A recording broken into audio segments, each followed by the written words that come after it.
নমস্কার, আমি মঞ্জু ভট্টাচার্য।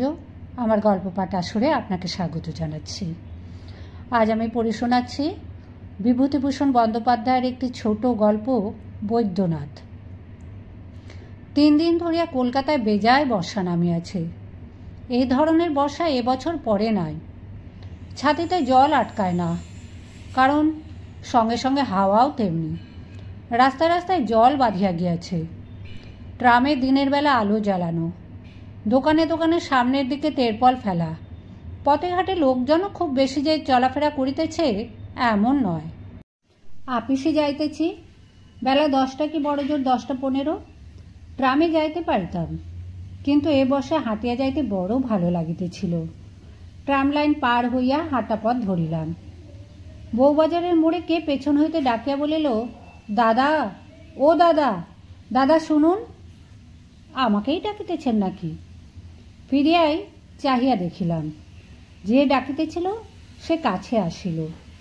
বছর 15-16 বয়স। পরনের কাপড় যত পরনাস্তি ময়লা, গায়ে 4-5 জায়গায় ছেঁড়া কোট, মাথা রুক্ষ চুল, ঝাঁকড়া, খালি পা, রাঙা রাঙা দাঁত বাহির করিয়া হাসিয়া বলিল, চিনতে পাচ্ছেন দাদা? আমি বদ্রীনাথ। ও, সেজ মামার ছেলে বোদে? এর বয়স যখন বছর 10 তখন ইহাকে দেখিয়েছিলাম। তারপর বছর 5-6 আর দেখি নাই, কিন্তু না দেখিলেও ইহার বিষয় সব শুনিয়াছি। অতি বদ ছোকরা। 10 বছর বয়সে বাড়ি হইতে পলাইয়া হুগলিতে কোন যাত্রার দলে ঢোকে। বছরখানে খোঁজ খবর ছিল না। হঠাৎ রাজশাহী হইতে এক বেয়ারিং পত্র পাওয়া যায় যে বদ্রীনাথ টাইফয়েডে মরমর, শেষ দেখা করিতে হইলে কাল বিলম্ব না করিয়া, ইত্যাদি ইত্যাদি। সেজ মামার ছেলের ওপর তত টান ছিল না। তিনি দ্বিতীয় পক্ষে স্ত্রী পুত্রাদি লইয়া কায়েমি সংসার পাতিয়েছেন। প্রথম পক্ষের অবাধ্য ছেলে বাঁচুক বা মরুক, তার পক্ষে সমান। কিন্তু বদ্রীনাথের পিসি কাদা কাটা শুরু করাতে তিনি দ্বিতীয় পক্ষের বড় শালাকে রাজশাহীতে পাঠাইয়া দেন। সে যাত্রা বদ্রীনাথ বাঁচিয়া উঠিল। চুল ওঠা, জীর্ণ শীর্ণ চেহারা লইয়া বাড়িও ফিরিল, কিন্তু মাস 3 মধ্যেই আবার উধাও, আবার নিখোঁজ। এবারও আর এক যাত্রা দলে বছরখানেক ঘুরিয়া বোদে নগদ 17টির টাকা হাতে করিয়া বাড়ি আসিল ও সৎ মায়ের কাছে জমা রাখিল। অত বড় ছেলে বাড়ি বসিয়া খায় ও 2-3 দিন অন্তর সৎ মায়ের কাছে পয়সা চাহিয়া লয়। আজ 8 আনা, কাল 3 আনা, তারপর দিন 1 টাকা। চুল ছাঁটিতে হইবে, শার্ট তৈরি করিতে হইবে, বন্ধু বান্ধবে খাইতে চাইয়াছে, নানা অজুহাত। আসলে জানা গেল যে বিড়ি সিগারেটেই বদ্রীনাথের মাসে 4-5 টাকা লাগে। তাছাড়া চা, বাবুগিরি, সাবান, কলিকাতায় যাওয়া ইত্যাদি আছে। সে 17 টাকার মধ্যে টাকা 2 সংসারের সাহায্যে লাগিয়াছিল। বাকিটা বদ্রীনাথের ব্যক্তিগত শখের খরচ জোগাইতে ব্যয়িত হয়েছে। সেজ মামার সংসারের অবস্থা খুব সচ্ছল নয়। 2 টাকায় যখন বদ্রীনাথ 7 মাস বসিয়া খাইল এবং নিজের টাকা ফুরাইলে জোর জুলুম গাল মন্দ করিয়া বিমাতা নিকট হইতে আরও 2-4 টাকা আদায় করিল, তখন সেজ মামা স্পষ্ট জানাইয়া দিলেন তাহাকে এইরূপে ভাবে বসিয়া খাওয়াইতে তিনি পারিবেন না। বদ্রীনাথ সে কথায় কর্ণপাত না করিয়া আরও 7 মাস বসিয়া সংসারের অন্নধ্বংস করিল। খুব নিশ্চিন্ত মনেই করিল। আরও কয়েক টাকা সৎ মায়ের নিকটে আদায় করিল।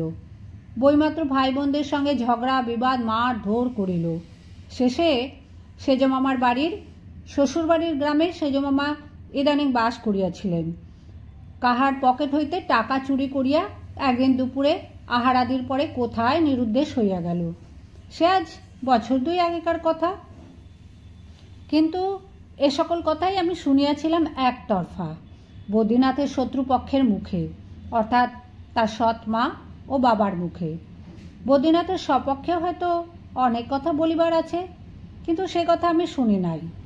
বদ্রীনাথকে আজ এই অবস্থায় দেখিয়া মনে মনে তাহার উপর সহানুভূতি হইল। বলিলাম, ভিজছিস কেন? আয়, ছাতির মধ্যে। তারপর, এ অবস্থায় কোথায়? শ্রীরামপুরে যাসনি আর? শ্রীরামপুরেই সেজ মামার শ্বশুর বাড়ি। বদ্রীনাথ রাঙা দাঁত বাহির করিয়া একগাল হাসিল। না দাদা, সেখানে বাবা বাড়ি ঢুকতেও দেয় না, বলে টাকা রোজগার করবি নে তো বসে বসে তোকে খাওয়াবে কে? গেছিলুম আষাঢ় মাসে, বাবা হুকুম দিয়ে দিলে আমার ভাত বন্ধ করে দিতে। রাত্রে স্কুল ঘরে শুয়ে থাকতুম, বাবা দোকানে খাতা লিখতে বেরিয়ে গেলে মাকে গিয়ে বলতুম ভাত দাও, নইলে কি আমি না খেয়ে মরবো? মা চুপি চুপি খাইয়ে দিত। আবার এসে সারাদিন স্কুল ঘরে শুয়ে থাকতুম। এরকম করে কদিন কাটে। 17ই আষাঢ় বাড়ি থেকে বেরিয়েছি আবার। বলিলাম এ কদিন ছিলি কোথায়? গাড়িতে গাড়িতে বেড়াচ্ছি, পরশু দিল্লি এক্সপ্রেসে গেছিলুম, আজ এই এলুম। পথে পথেই ঘুরছি কদিন। আমার তো আর টিকিট লাগে না, ধরবে কে? এ গাড়িতে চেকার এলো, ও গাড়িতে গিয়ে বসলুম। নিতান্ত ধরলে বললুম গরিব ভিখিরি, পয়সা নেই। বললে নেমে যাও। নিতান্ত গালমন্দ দিলে তো নেমে গিয়ে পরের ট্রেনে আবার চললুম। গাড়ির মধ্যে বসে থাকলে তবু তো বৃষ্টির হাত থেকে বাঁচি। বৃষ্টিটা আবার জোরে আসিল। দুজনে একটা গাড়ি বারান্দার নিচে দাঁড়াইলাম। জিজ্ঞাসা করিলাম তোর মামার বাড়ি যাসনি কেন? শুনেছি তাদের নাকি বেশ ভালো অবস্থা। ভালো তো, কিন্তু তারা আমায় দেখতে পারে না। সেবার বসিরহাটে আমাদের দলের গাওনা ছিল তো, ওখান থেকে মামার বাড়ি গেলুম। বড় মামা বললে এখানে কি জন্য এলি? দিদিমা বললে যাকে নিয়ে সম্বন্ধ সেই যখন চলে গিয়েছে তখন তোর সঙ্গে আর সুবাদ কিসের? তুই আর এখানে আসিস নে। সেই থেকে আর যাইনি। একটা খাবারের দোকানে বসাইয়া বদ্রীনাথকে কিছু খাওয়াইলাম। সে যেরূপ গোগ্রাসে খাইতে লাগিল তাহাতে বুঝিলাম কয়েকদিন তাহার অদৃষ্টে আহার জোটে নে বোধ হয়। মনে কষ্ট হইল। ছোঁড়াটা নিতান্ত অদৃষ্ট মন্দ। এই বৃষ্টি বর্ষায় ছেঁড়া কাপড় পরিয়া খালি পেটে আশ্রয় অভাবে আজ দিল্লি কাল বেনারস করিয়া রেলে রেলে বেড়াইতেছে। দূর দূর করিয়া শেয়াল কুকুরের মতো সবাই তাড়াইয়া দিতেছে, এমনকি নিজের বাবা পর্যন্ত। বেচারি তবে যায় কোথায়? বলিলেই তো হইল না। ভাবিয়া চিন্তিয়া বলিলাম এক কাজ কর বোধে, তুই রানাঘাটে আমার বাসায় গিয়ে থাক। চল, আমি তোকে টিকিট কেটে গাড়িতে পাঠিয়ে দিচ্ছি। সেখানে বাড়ির ছেলের মতন থাকবি, কোনো কষ্ট হবে না। চল। টিকিট কিনিয়া গাড়িতে উঠাইয়া দিয়া বদ্রীনাথের হাতে আনা 2 পয়সা দিয়া বলিলাম পথে যদি দরকার হয় রইল তোর কাছে। শনিবার রানাঘাটে গিয়া দেখলাম বদ্রীনাথ বাড়িতে মেয়েদের কাছে খুব আদর যত্ন পাইতেছে। কাপড় জামা মেয়েরা সাবান দিয়া কাচিয়া দিয়াছে। বদ্রীনাথের চেহারারও যথেষ্ট পরিবর্তন ঘটিয়াছে। মাথার চুল 10 আনা 6 আনা ছাঁটা, বেশ টেরিকাটা। পথের মোড়ে সাঁকোর ওপর বসিয়া বিড়ি খাইতেছিল। আমায় দেখিয়া তাড়াতাড়ি ফেরিয়া দিল। দাদা ছোট মেয়ে পাঁচির জন্য একখানা সাবান আনিয়াছিলাম। দুপুরের পরে সেখানা ব্যাগ হইতে বাহির করিয়া তাহাকে দিতেছি। বদ্রীনাথ ব্যগ্রভাবে হাত বাড়াইয়া বলিল ও সাবান কি করবে দাদা, দিন না দিন। আমি একটু অবাক হইয়া গেলাম। 16-17 বছরের ছেলে, নিতান্ত খোকাটি তো নয়, 7-8 বছরের মেয়ে, সম্পর্কে তার ছোট ভাইজি হয়, তার জিনিস কাড়িয়া লইতে যায়, আর বিশেষ করিয়া আমার হয় থইতে। পাঁচিকে বলিলাম পাঁচি, এ সাবানখানা তোর কাকাকে দে, তোর জন্য এখানকার বাজার থেকে আর একখানা আনিয়ে দেবো খন, কেমন তো? পাঁচি আমার কথার প্রতিবাদ করিল না। নীরবে কাঁদো কাঁদো মুখে ঘাড় নাড়িয়া সম্মতি জানাইল। সাবানখানা বদ্রীনাথ লোভ লোলুপ ব্যগ্রতার সহিত আমার হাত হইতে একরূপ লুকিয়াই লইল। মনটা আমার কেমন অপ্রসন্ন হইয়া গেল। 2 দিন পরে দেখিলাম বদ্রীনাথ বাড়ির ছেলে মেয়েদের সকলকে শাসন করিতে শুরু করিয়াছে। কাহাকে বলিতেছে হাড় ভাঙিয়া গুঁড়া করিব, কাহাকে বলিতেছে পিঠে জল বিচ্ছুটি দিব, ইত্যাদি। হয়তো কেউ খাবারের জন্য বাড়িতে বিরক্ত করিতেছে, কেহ বা বলিতেছে সে আজ কিছুতেই চুল ছাঁটিবে না, কেহ বা তেতো ওষুধ খাইতে চাইতেছে না, কিংবা হয়তো নিজেদের মধ্যে ঝগড়া বাঁধাইয়াছে। এই সব তাহাদের অপরাধ। ছোট ছোট ছেলে মেয়েদের কেহ বকুনি মারধর করে, এ আমি একেবারেই পছন্দ করি না। বদ্রীনাথকে ডাকিয়া বলিয়াছিলাম ওদের কথায় তো থাকবার দরকার কি রে বোধে? ওরা যা খুশি করুক না, তুই এরকম করে বকিস না ওদের। মাঝে আর একবার রানাঘাটে গেলাম। বদ্রীনাথকে বাড়িতে না দেখিতে পাইয়া জিজ্ঞাসা করিলাম বদ্রীনাথ কোথায়, দেখছি নে যে। শুনিলাম সে বাড়িতে প্রায় থাকে না, দুবেলা খাওয়ার সময় হাজির হয় মাত্র। স্টেশনের কাছে কোন পাউরুটির দোকানে তার আড্ডা, সেখানে দিন রাত বসিয়া ইয়ার্কি দেয়। বাড়ির ছেলেমেয়েরা তাহার নামে নানা অভিযোগ উত্থাপিত করিল। দাদার মেয়ে বলিল, আমার সেই সাবানখানা বদ্রীনাথ কাকা কেড়ে নিয়েছে, বললে যদি না দিস তোকে মেরে চিংড়ি মাছ বানাবো। সন্ধ্যার সময় মোহিত ডাক্তারের ডিসপেন্সারিতে বসে চা খাইতেছি। বদ্রীনাথ আসিয়া বলিল, 4 আনা পয়সা দিন, বৌদি বলে দিলেন বাজার থেকে আলু নিয়ে যেতে। বদ্রীনাথের ওপর মনটা তত প্রসন্ন ছিল না, কিন্তু পয়সা দিতে গিয়ে মনে মনে ভাবিলাম, যাই হোক, দুষ্টুমিই করুক আর যাই করুক, পাশার একটু আধটু সাহায্য তো ওকে দিয়ে হচ্ছে।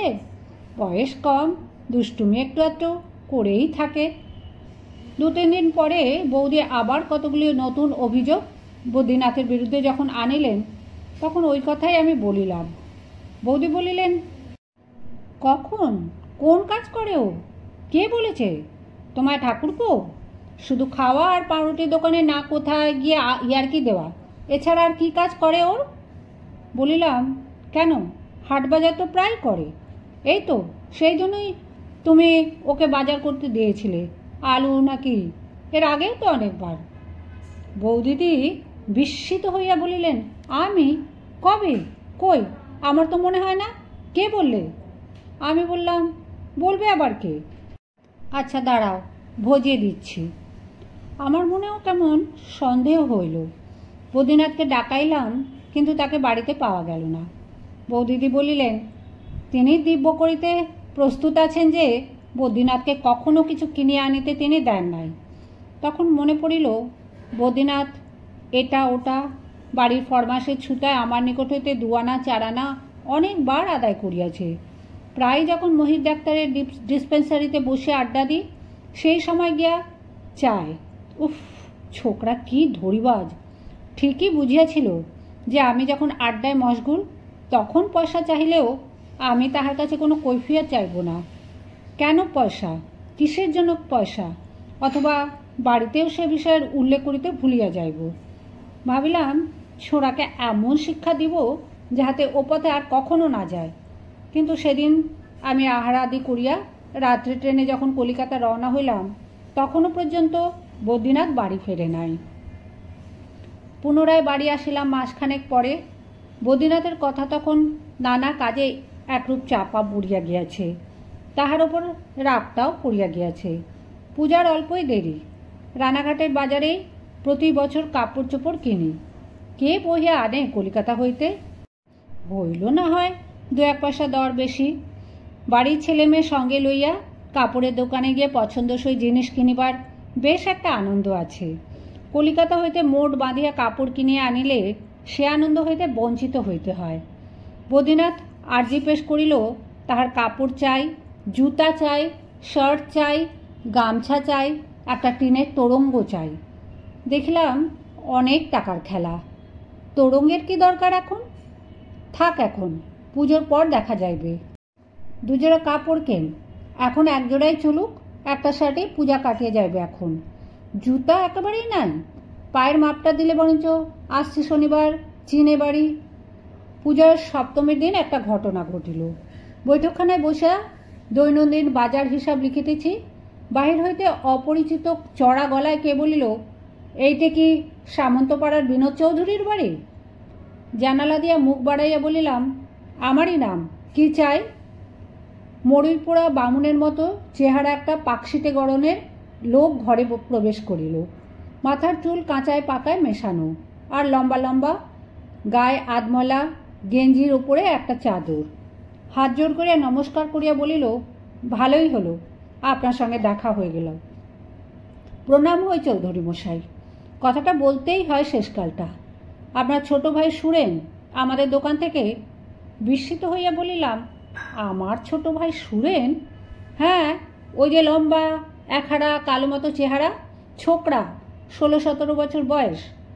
বুঝিতে বিলম্ব হইল না লোকটা কাহার কথা বলিতেছে। বলিলাম, হ্যাঁ, কি করেছে শুনে? কি আর করবে, সর্বনাশ করেছে মশাই। আমাদের ওই স্টেশনে মোড়ে রুটি বিস্কুটের কারখানা আর দোকান দেখেছেন বোধ হয়। বাবু তো ওইখান দিয়েই যায় আসেন। আমার নাম রতন ঠাকুর, শ্রী রামরতন বানুজ্জে।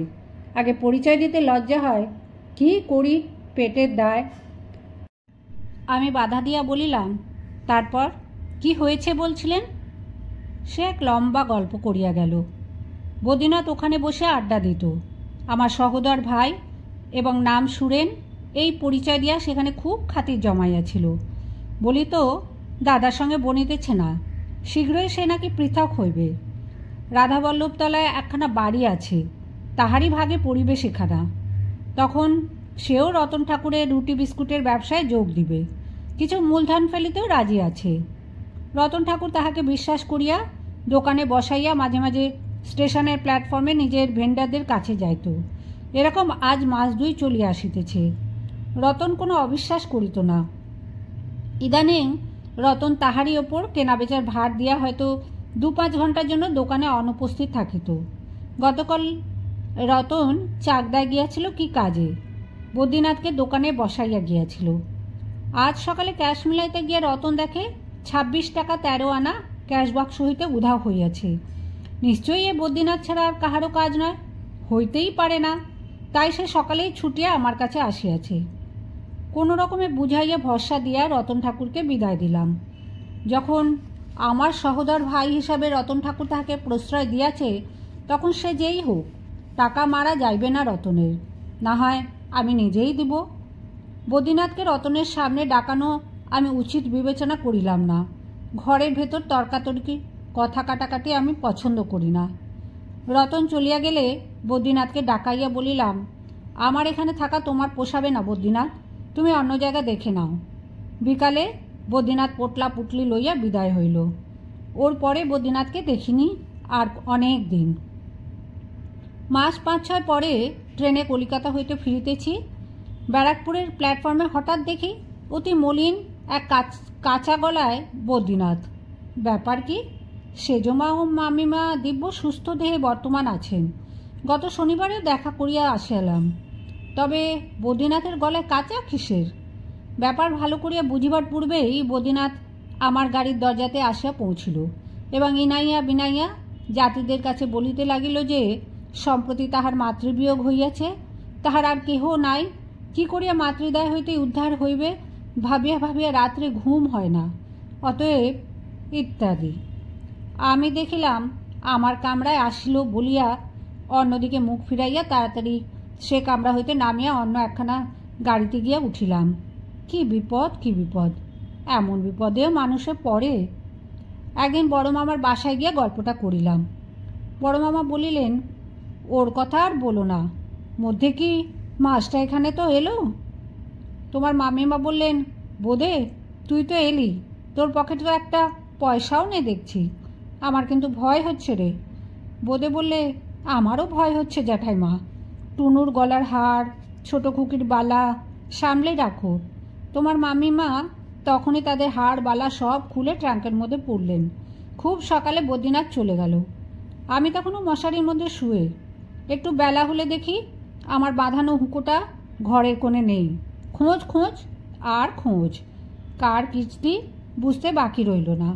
সেই থেকে আর তাকে দেখি না। ছোকরাটা এমন করে উচ্ছন্নে গেল, ওর বাবারও দোষ নেই। ওকে মানুষ করবার চেষ্টা যথেষ্ট করেছিল, কিন্তু যে মানুষ হবার নয় তাকে মানুষ করে সাধ্ধিকার। পুজোর পরে সেজো মামার পত্রে জানিলাম দত্তপুকুরে জমিদারি কাছারি হইতে একখানা পুরানো কাপড় চুরি করিবার ফলে বদ্রীনাথের জেল হইয়াছে 3 মাস। জেল হইতে বাহির হইবার অনেক দিন পরে সে একবার রানাঘাটে আমার বাসায় আসিল।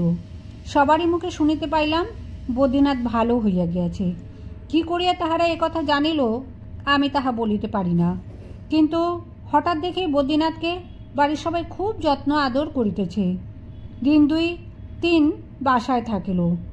একদিন সকালে বদ্রীনাথ চা খাইতে খাইতে আমারই সঙ্গে বসে গল্প করিতেছে।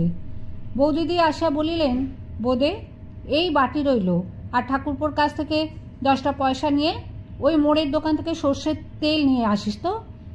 বদ্রীনাথকে পয়সা বাহির করিয়া দিলাম চা খাওয়ার পরে। বদ্রীনাথ কাঁসার বাটিটা হাতে করিয়া পয়সা ট্যাঁকে গুজিয়া বাহির হইয়া গেল। সকাল 7:30টার বেশি নয়। বদ্রীনাথের সঙ্গে পুনরায় দেখা বছরখানেক পরে।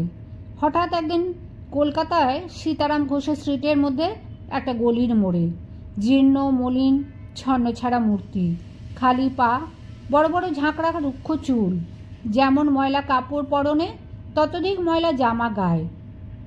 প্রথম কথাই আমার মুখ দিয়ে কি জানি বাহির হয়ে গেল, হ্যাঁ রে বোধে, বাটিটা কি করলি রে? এই 1 বছর যেন ওই কথাটা জানিবার জন্য হাঁ করিয়াছিলাম। বদ্রীনাথ বিপন্ন মুখে কি একটা জবাব দিবার 2-1 বার চেষ্টা করিতে গিয়া যেন বিষম খাইল এবং হঠাৎ সুরুত করিয়া পাশের গলির মধ্যে ঢুকিয়া পড়িয়া দ্রুত পদে অদৃশ্য হইয়া গেল।